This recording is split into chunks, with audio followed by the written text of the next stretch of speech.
Hello नमस्कार, स्वागत है आपका अपने चैनल टॉप हिंदी क्लासेस में। आज हम लोग देखने वाले हैं हिंदी से संबंधित 25 महत्वपूर्ण प्रश्न जो आने वाले किसी भी एग्जाम के लिए महत्वपूर्ण है। आप लोग वीडियो को शुरू से अंत तक देखें और चैनल पर नए हो तो प्लीज़ चैनल को सब्सक्राइब कर लें। देखते हैं क्वेश्चन नंबर 1।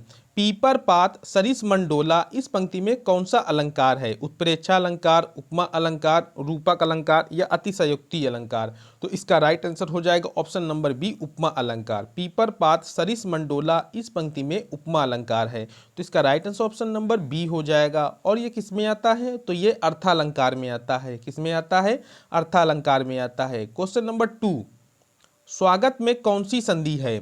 व्यंजन संधि, यण संधि, दीर्घ संधि या वृद्धि संधि? तो इसका राइट आंसर हो जाएगा ऑप्शन नंबर बी, यण संधि। स्वागत में कौन सी संधि है? स्वागत में यण संधि है। सु प्लस आगत हो जाएगा। क्या हो जाएगा? सु प्लस आगत हो जाएगा। उ और आ से मिलकर वा हो जाएगा। आ से मिलकर वा हो जाएगा। और इसमें कौन सी संधि है? यण संधि है। स्वागत सु प्लस आगत हो जाएगा। Question number 3। पवित्र में कौन सी संधि है? यण संधि, गुण संधि, अयादि संधि या वृद्धि संधि? तो इसका राइट आंसर हो जाएगा ऑप्शन नंबर सी, अयादि संधि। पवित्र में कौन सी संधि है? पवित्र में अयादि संधि है। पो प्लस इत्र हो जाएगा। क्या हो जाएगा? पो प्लस इत्र हो जाएगा। इससे क्या मिलकर बनेगा? ओ और ई से मिलकर अवि हो जाएगा। क्या हो जाएगा? अवि हो जाएगा। और इससे मिलकर क्या बनेगा? तो पवित्र बन जाएगा। तो इस तरह right answer option number C हो जाएगा। Question number 4। तपोवन में कौन सी संधि है? स्वर संधि, व्यंजन संधि, विसर्ग संधि या इनमें से कोई नहीं? तो इसका राइट आंसर हो जाएगा ऑप्शन नंबर सी, विसर्ग संधि। तपोवन में कौन सी संधि है? तपोवन में विसर्ग संधि है। विसर्ग संधि किसे कहते हैं? विसर्ग के बाद स्वर या व्यंजन आने पर विसर्ग में जो विकार होता है उसे हम लोग क्या कहते हैं? उसे हम लोग विसर्ग संधि कहते हैं। क्या कहते हैं? विसर्ग संधि कहते हैं। तो इस तरह right answer option number C हो जाएगा। Question number 5। समास शब्द का अर्थ क्या है? संक्षेप, व्यास, टिप्पणी या सार? तो इसका राइट आंसर हो जाएगा ऑप्शन नंबर ए, संक्षेप। समास का शाब्दिक अर्थ संक्षेप है। समास प्रक्रिया में शब्दों का संक्षिप्तीकरण किया जाता है। और समास किसे कहते हैं? तो दो अथवा दो से अधिक शब्दों से मिलकर बने वे नए सार्थक शब्दों को क्या कहते हैं? तो समास कहते हैं। तो इसका right answer option number A हो जाएगा। Question number 6। निम्नलिखित में से एक शब्द में द्विगु समास है, उस शब्द का चयन कीजिए। आजीवन, भूटान, सप्ताह या पुरुष सिंह? तो इसका राइट आंसर हो जाएगा ऑप्शन नंबर सी, सप्ताह। एक शब्द में द्विगु समास है, तो किसमें है? सप्ताह में है। द्विगु समास किसे कहते हैं? जिस समस्त पद का पूर्व पद संख्यावाचक विशेषण हो वह द्विगु समास कहलाता है। इसमें समूह या समाहार का ज्ञान होता है। तो इस तरह राइट आंसर ऑप्शन नंबर क्या हो जाएगा? सी हो जाएगा। सप्ताह 7 दिनों का समूह, इस समास विग्रह इसका क्या हो जाएगा? 7 दिनों का समूह। तो इस तरह right answer option number C हो जाएगा। Question number 7। कौन सा बहुब्री समास का सही उदाहरण है? निशीदन, त्रिभुवन, पंचानन, दिन और रात? तो इसका राइट आंसर हो जाएगा ऑप्शन नंबर सी, पंचानन। कौन सा बहुब्री समास का सही उदाहरण है? तो इसका right answer option number C हो जाएगा, पंचानन। बहुब्री समास किसे कहते हैं? जिस समस्त पद में कोई पद प्रधान नहीं होता है और दोनों पद मिलकर किसी तीसरे पद की ओर संकेत करते हैं, उसमें कौन सा समास होता है? तो उसमें बहुब्री समास होता है। तो इस तरह right answer option number C हो जाएगा। Question number 8। कु उपसर्ग से बना देशज शब्द कौन सा है? कुकर्म, कुठौर, कुरूप या कुप्रबंध? तो इसका राइट आंसर हो जाएगा ऑप्शन नंबर क्या हो जाएगा? बी हो जाएगा, कुठौर। कुठौर, कु उपसर्ग से बना देशज शब्द कौन है? तो कुठौर है। तो इसका right answer option number B हो जाएगा। Question number 9। हरिण किसका किसका पर्यायवाची शब्द है? हरिण किसका पर्यायवाची शब्द है? विहग, खग, हंस, मृग? तो इसका राइट आंसर हो जाएगा ऑप्शन नंबर डी। इसका right answer option number D हो जाएगा, मृग का पर्यायवाची है। हरिण किसका पर्यायवाची है? तो हरिण मृग का पर्यायवाची है। किसका है? मृग का पर्यायवाची है। तो इस तरह राइट आंसर ऑप्शन नंबर इसका right answer option number D हो जाएगा। Question number 10। अजर किसका पर्यायवाची शब्द है? दैत्य, दानव, किन्नर या सुर का? तो इसका राइट आंसर हो जाएगा ऑप्शन नंबर डी, सुर का। अजर किसका पर्यायवाची है? तो अजर सुर का पर्यायवाची है। तो इस तरह right answer option number D हो जाएगा। इसी तरह असुर का पर्यायवाची क्या होता है? असुर का दनुज, दानव, दैत्य, राक्षस, तमीचर, निशाचर, निशीचर, सुरारी, रजनीचर, यातुधान, इंद्रारी, ये सभी किसके पर्यायवाची होते हैं? तो ये सभी असुर के पर्यायवाची होते हैं। इसी तरह कामदेव के पर्यायवाची क्या क्या होते हैं? तो इन कामदेव के काम, मदन, मनोज, मयन, अनंग, पंचसर, मनमत, रतिपति, स्मर, पुष्प धनवा, मीन केतु, मकरध्वज, ये सभी किसके पर्यायवाची होते हैं? तो ये सभी कामदेव के पर्यायवाची होते हैं। काफी बार एग्जाम में पूछे जाते हैं, तो आप लोग इसको ध्यान रखिएगा। क्वेश्चन नंबर 11, पावक किसका पर्यायवाची शब्द है? अंगारा, हुतासन, लपट या ज्वाला? तो इसका राइट आंसर हो जाएगा ऑप्शन नंबर बी, हुतासन का। पावक किसका पर्यायवाची शब्द है? पावक हुतासन का पर्यायवाची है। किसका है? हुतासन का पर्यायवाची है। तो इस तरह right answer option number B हो जाएगा।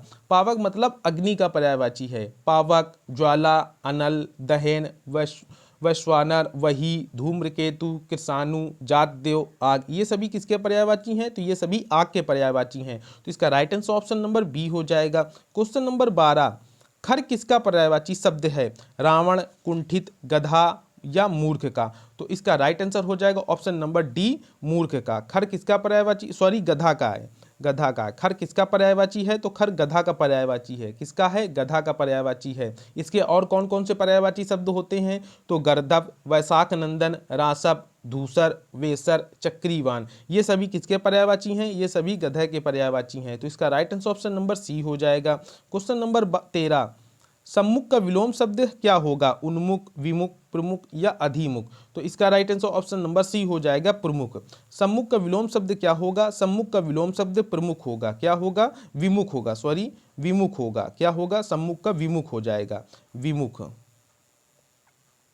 विमुख हो जाएगा। सम्मुख का विलोम शब्द विमुख हो जाएगा। क्वेश्चन नंबर 14, आयोजन का विलोम शब्द क्या होगा? योजन, विघटन, वियोजन या नियोजन? तो इसका right answer option number C हो जाएगा, वियोजन। आयोजन का विलोम शब्द क्या होगा? वियोजन हो जाएगा। तो इसका right answer option number C हो जाएगा।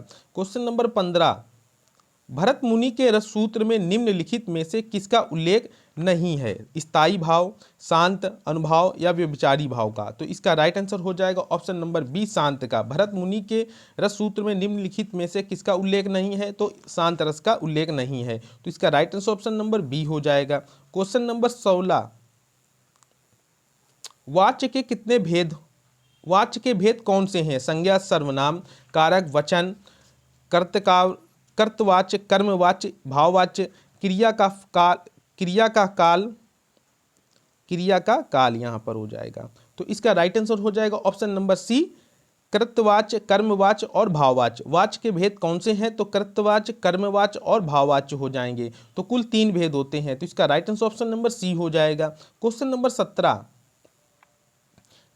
कृतवाच्य कहलाता है जिन क्रियाओं में भाव प्रधान हो, जिन क्रियाओं में शब्द प्रधान हो, जहां क्रिया का प्रयोग वाक्य में कर्ता के लिंग व वचन के अनुसार किया जाता है, जहां क्रिया का प्रयोग वाक्य में कर्म में लिंग व वचन के अनुसार किया जाता है। तो इसका राइट आंसर हो जाएगा ऑप्शन नंबर सी, कृतवाच्य कहलाता है। क्या कहलाता है? जहां क्रिया का प्रयोग वाक्य में कर्ता के लिंग व वचन के अनुसार किया जाता है, उसे हम लोग क्या कहते हैं? तो उसे हम लोग कृतवाच्य कहते हैं। तो इसका right answer option number C हो जाएगा। क्या हो जाएगा? इसका right answer option number C हो जाएगा। और ये किसके संयोग से मिलकर बने होते हैं? तो ये सकर्मक और अकर्मक दोनों से मिलकर बने होते हैं। ये किससे मिलकर बने होते हैं? तो ये सकर्मक और अकर्मक दोनों से मिलकर बने होते हैं। तो इसका right answer option number C हो जाएगा। क्वेश्चन नंबर 18, हमसे किताब पढ़ी जाती है, इस वाक्य में कौन सा वाच्य है? कृतवाच्य, कर्मवाच्य, भाववाच्य या इनमें से कोई नहीं?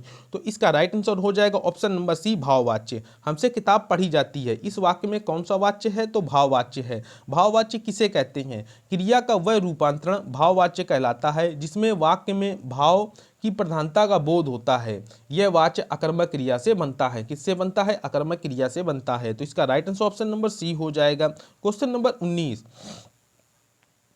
किस वाक्य में क्रिया भूतकाल में नहीं है? वह पढ़ रहा था, उसने पढ़ाई की थी, वह पढ़ने वाला था, उसने पढ़ाई कर ली थी। तो इसका राइट आंसर हो जाएगा ऑप्शन नंबर सी, वह पढ़ने वाला था। किस क्रिया में किस वाक्य में क्रिया भूतकाल में नहीं है, और इसमें वह पढ़ रहा था भूतकाल में है, इसमें भी भूतकाल में है, इसमें भी भूतकाल में है। तो इसका right answer option number C हो जाएगा। और भूतकाल के कितने भेद होते हैं? तो 6 भेद होते हैं। इसी तरह भविष्य काल के 3 भेद होते हैं और वर्तमान काल के 5 भेद होते हैं। और काल कितने प्रकार के होते हैं? तो 3 प्रकार के होते हैं। तो इस तरह right answer option number C हो जाएगा। क्वेश्चन नंबर 20, इनमें से तात्कालिक वर्तमान का उदाहरण कौन सा है? वह जाता है, वह जा चुका है, वह जा रहा है, वह जाता होगा। तो इसका राइट आंसर हो जाएगा ऑप्शन नंबर सी, वह जाता, वह जा रहा है। इनमें से तात्कालिक वर्तमान का उदाहरण कौन सा है? वह जा रहा है। यह तात्कालिक वर्तमान का उदाहरण है। तात्कालिक वर्तमान मतलब प्रेजेंट कॉन्टिन्यूअस टेंस। कौन सा? Present continuous tense. तो इस तरह right answer option number C हो जाएगा। क्वेश्चन नंबर 21, किसी अन्य शब्द पर निर्भर रहने वाली धातु क्या कहलाती है? मूल, अकर्मक, सकर्मक या अयौगिक? तो इसका राइट आंसर हो जाएगा ऑप्शन नंबर ए, मूल धातु कहलाती है। किसी अन्य शब्द पर निर्भर रहने वाली धातु क्या कहलाती है? मूल धातु कहलाती है। तो इस तरह right answer option number A हो जाएगा। क्वेश्चन नंबर 22, निम्नलिखित शब्द युग्म के सही अर्थ भेद का चयन कीजिए। अंश, अंश का सही अर्थ बताना है। हिस्सा या कुल, कंधा या हिस्सा, किनारा या भाग, परिवार या भाग। तो इसका राइट आंसर हो जाएगा ऑप्शन नंबर बी, कंधा और हिस्सा। इस अंश का अर्थ हो जाएगा कंधा और इस अंश का अर्थ हो जाएगा हिस्सा। तो इस तरह right answer option number B हो जाएगा। क्वेश्चन नंबर 23, निम्नलिखित शब्द युग्म के सही अर्थ भेद का चयन कीजिए। अभय, उभर का अर्थ क्या हो जाएगा? भयभीत और मोटा दोनों, निर्भर, निर्भय दोनों, भयाक्रांत या ऊंचा। तो इसका right answer option number C हो जाएगा, निर्भय और दोनों।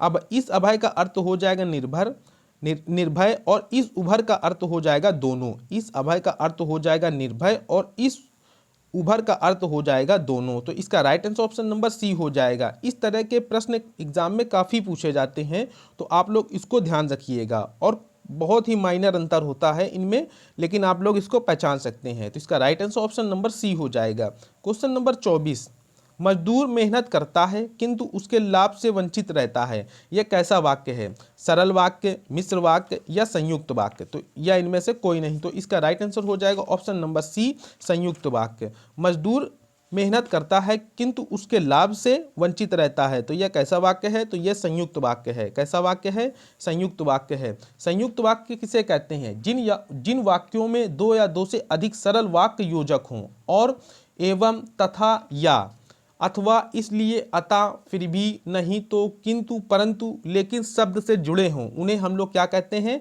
तो उन्हें हम लोग संयुक्त वाक्य कहते हैं। और इसमें किंतु है, तो ये किंतु से जुड़ा हुआ है, तो इसकी पहचान है ये। तो इस तरह right answer option number C हो जाएगा। क्वेश्चन नंबर 25, तुलसीदास ने कहा कि विनाश काल में मनुष्य की बुद्धि भ्रष्ट हो जाती है। ये कैसा वाक्य है? साधारण वाक्य, सरल वाक्य, संयुक्त वाक्य या मिश्र वाक्य? तो ये कैसा वाक्य है? तो ये मिश्र वाक्य है। तुलसीदास ने कहा कि विनाश काल में मनुष्य की बुद्धि भ्रष्ट हो जाती है। इसमें किससे पहचान होगी? तो ये की से पहचान होगी।